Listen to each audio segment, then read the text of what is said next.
guys, welcome back to Pete's 47 for hopefully the final episode of Crash Corner Part 7. This has been a 7-part series.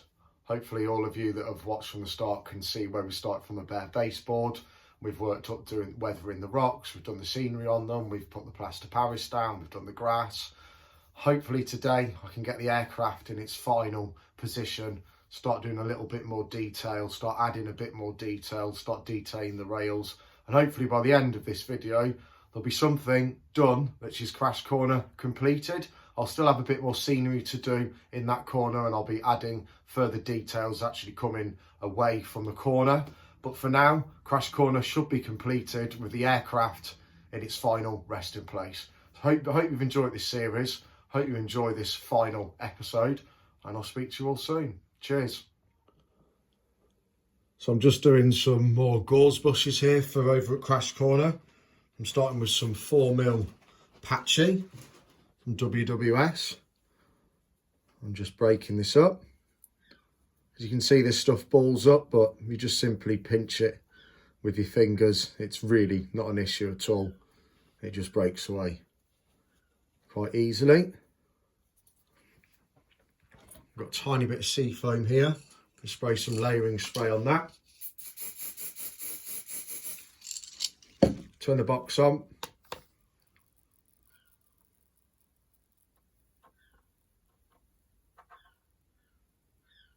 As you can see, that's starting to give me quite a prickly look that you would get on gauze bush.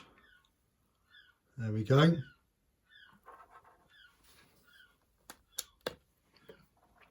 Another coat of layering spray. And then I'm going to use some T49 scatter, which is from WWScenics. I'm just going to scatter that over the top, like so. And then I'm going to finish off with the flowering kit, also from WWScenics, and I'm going to use obviously the yellow to create the gauze. And once I've done that, I'll spray it with some layering spray to seal it all in. Job done. I've got a few of these to make. I thought I'd just show you how I'm making one, and I'm going to crack on and make a load of them for the layout. There we go. One gauze bush, nice bit of height on it. Gives it a bit more interest in that corner. So I'm going to make as many as I can be bothered to do, quite frankly.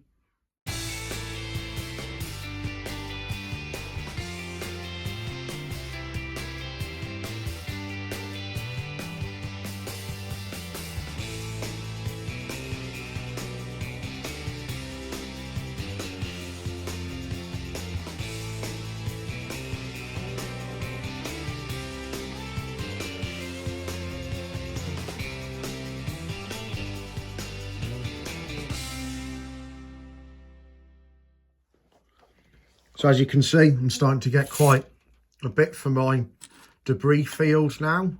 Got these bits of foil that I've just sort of bent and can have sort of lying around. This has definitely developed into a crash landing.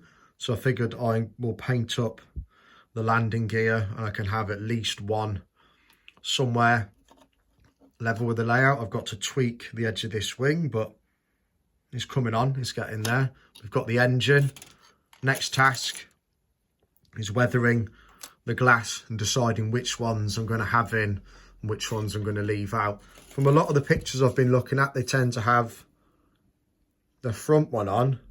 Then for some reason these back ones missing. I'm going to leave the front one in relatively good condition, and then I think the nose one will be the one that I need to break up. So I'm going to have a practice with some matte lacquers and some bits and bobs on one of these that I know that I'm not going to use, and see what I can come up with before I actually ruin one of the ones that I'm going to use for the model itself.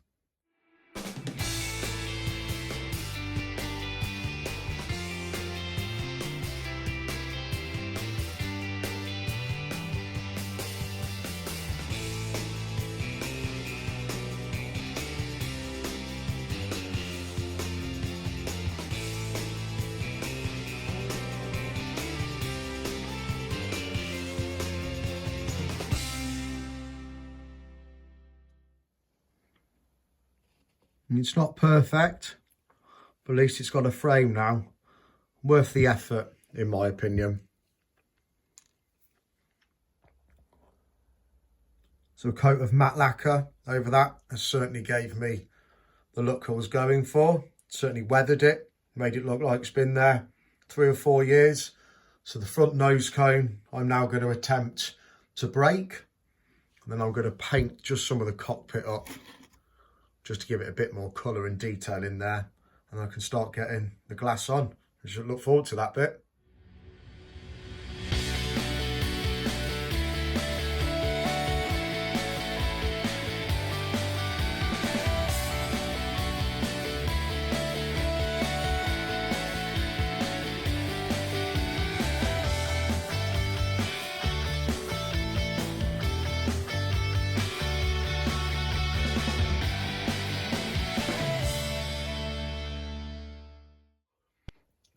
Right, I'm just going to use a little bit of 2mm spring as some fresher vegetation. I'm just going to do it in some little areas on top of this mound. Just some little clumps.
Right, so I'm going to start adding some of the repairs to the rails now before I start airbrushing some of this track.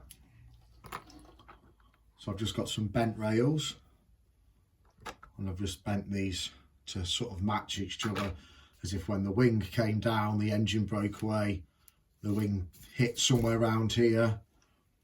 These areas were repaired and replaced, so these will be weathered up, rusted, sort of put here, somewhere like that, crossed over top of each other.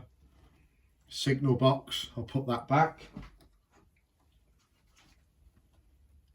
Going here, so the rails perhaps will be around the signal box. Break up these sleepers, stack some sleepers as if they're spare sleepers, and then a couple of little piles of ballast.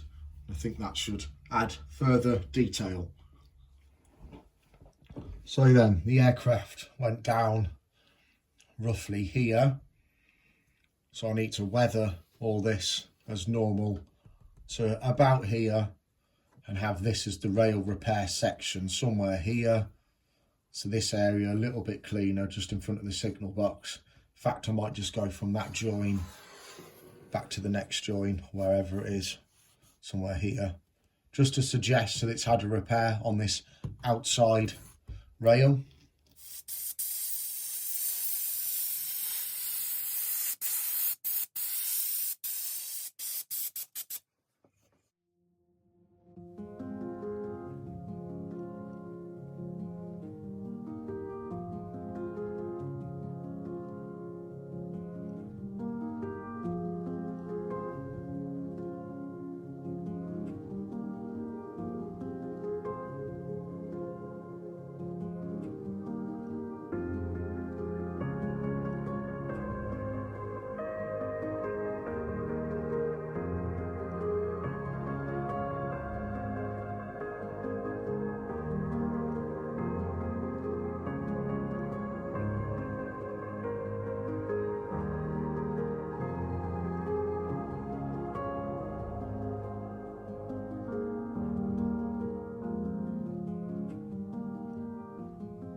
Right, so I'm going to just add some debris and some detail, some tiny bits in between the rails.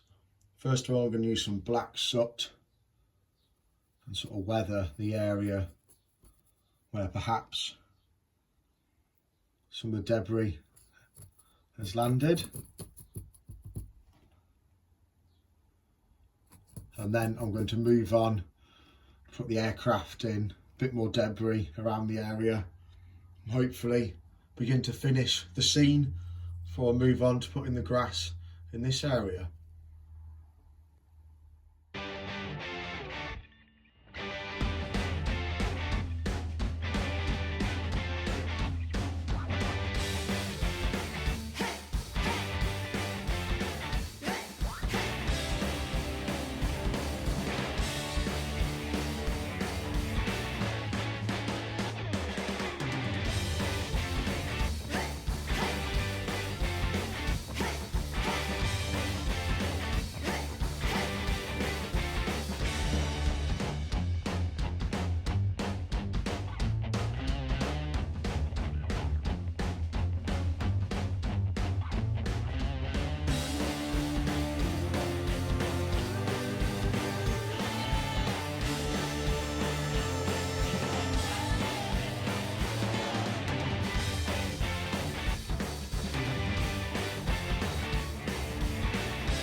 So I'm pleased with how this is developing.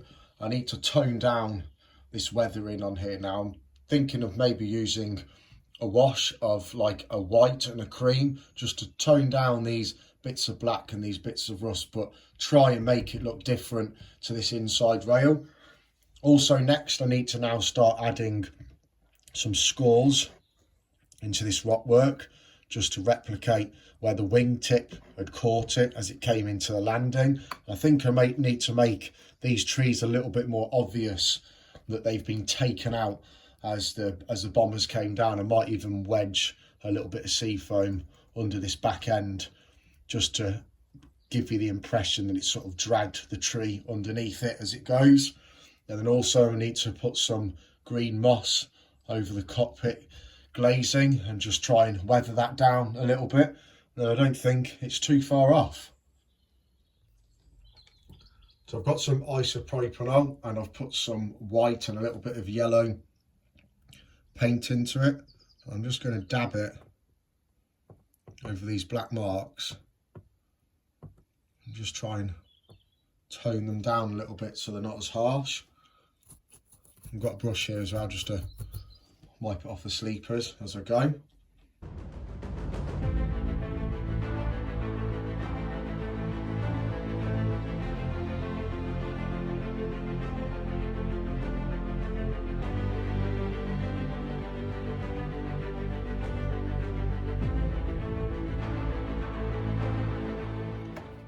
I've got some light earth as well. Don't use this one very often. And again, I'm going to use this just to weather down some of the ballast.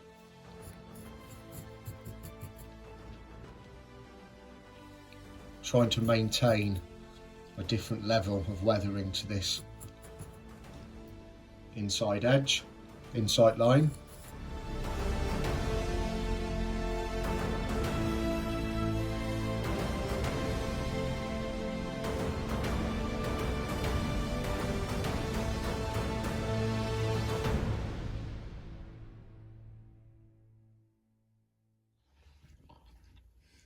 Right, that's okay. That's sort of what I was looking for. Trying to maintain a cleaner outside line, but obviously still enough on there that it's representing a main line. So I think I'm going to leave that as that for now. I've got to add a little bit more details around here. But next up, I'm going to move up onto this cliff edge and try and get these scores in.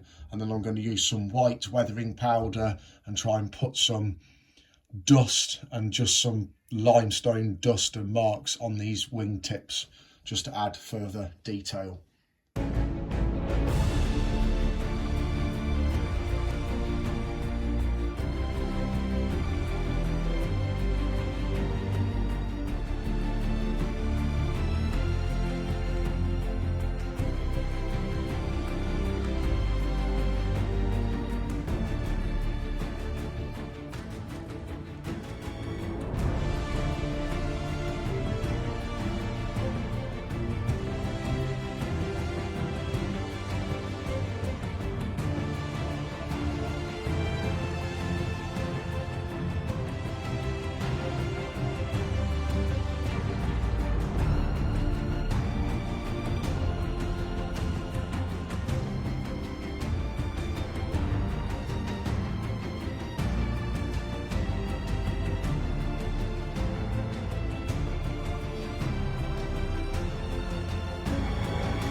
So I've just zoomed in a little bit here. I want to try and just get a little bit of moss, perhaps just on the top of the canopy, and maybe some just gathering where the canopy just joins the nose cone. So I'm just going to spray it with layering spray, and then just with some burnt grass, just try and sprinkle it exactly where I want it.